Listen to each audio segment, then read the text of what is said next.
Avec Maple 2016, vous pouvez calculer les propriétés thermophysiques des fluides purs, des mélanges de fluides et de l'air humide.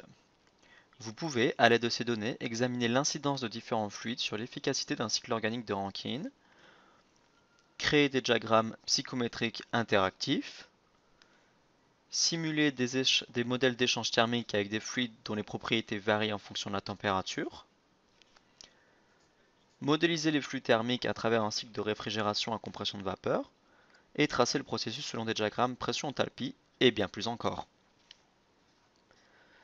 Une série de commandes intuitives vous permet de calculer les propriétés fluidiques. Ici, par exemple, nous calculons l'entropie du gaz réfrigérant R134A en utilisant la pression et l'enthalpie comme état. Notez que nous avons utilisé des unités pour les valeurs d'état et que le résultat possède également une unité.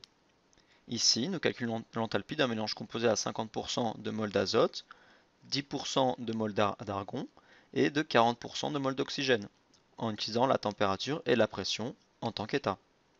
Nous pouvons ensuite ajuster le résultat à n'importe quel ensemble d'unités dimensionnelles cohérentes.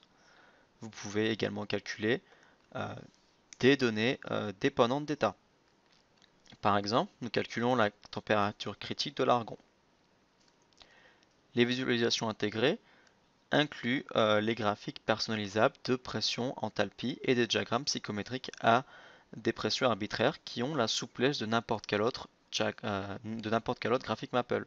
Vous pourriez par exemple superposer des lignes représentant des processus thermodynamiques. Les propriétés thermophysiques sont également utilisables avec les outils de mathématiques et d'analyse de Maple.